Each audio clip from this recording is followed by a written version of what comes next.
I believe that that man is, nuttier than Monica Lewinsky's blue dress. You've heard me talking about it. What do you think should have happened on that subway? Were the bystanders, were they all in the wrong? Obviously, I think the assaulter, the perpetrator, was wrong, and I tend to think that the woman. I don't want to blame the victim here, but I do think there was a different way to handle it. If there's some deranged nut, just turn your back and walk away. But anyway, your thought.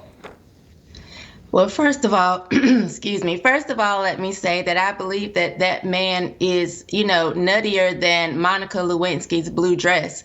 So I do think that he already had issues before even getting on the subway. Hold for a second. Oh, I was not ready.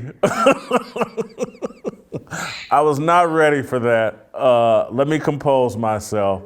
And so he's nuttier than Monica Lewinsky's blue dress. Now continue.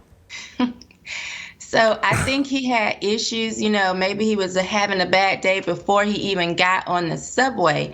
And for people standing around and not doing anything, I think that's a result of us being desensitized.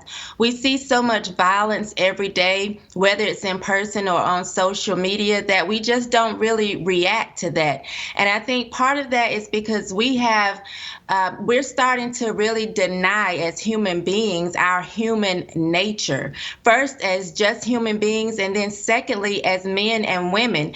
Everything that we're told, everything that we can feel innately, we're told is wrong. We depend on books, we depend on someone else, and you hear so many people say that, I was going to do this because something told me, or I should have done this because something told me. We don't listen to that voice within, and we second guess ourselves so much that, again, we're just getting away from being human beings and the intelligence that we have on the inside, and then also just second guessing ourselves as men and women. Like, man, I think I've seen like men transition where they're very comfortable being house husbands, and I wanted to get your quick thoughts on that.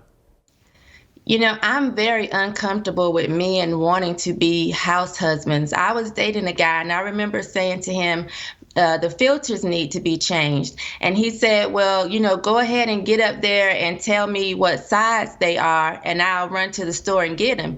And I was thinking to myself, so you want to be Carol Brady and run to the store and pick them up, but you want me to climb the ladder and see what size they are? Oh, this not going to work. Like, we not doing this over here. You either going to be the man, or you gotta, we're not going to work out.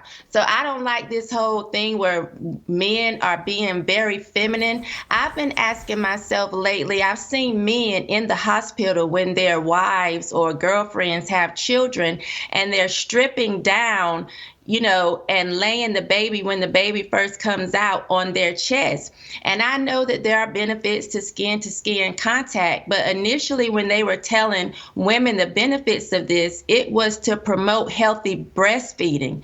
So I'm trying to figure out, as a man in the hospital, what you doing with this baby on your chest? Is this to get us comfortable with this? And so now we can see men saying, well, I'm helping my wife get the child used to sucking. So what are we doing? Like, men, when the baby gets home, I've seen men, lay the baby on their chest, just, bonding with the child or whatever. But in the hospital, why are you stripping down naked, doing this skin to skin contact? You're not promoting healthy breastfeeding at this point. Like, I do realize that some of you have man boobs, but what is this foolishness? Are you even asking in the hospital, well, what is this doing? Why am I doing this? Or are you just letting women feminize you with some foolishness? Leave your clothes on, sir, and go get your wife something to eat, because most of the time she can't eat in labor. I don't need you laying there with this child on your chest, when you could be out getting me a burger, something that I have been wanting since the labor began.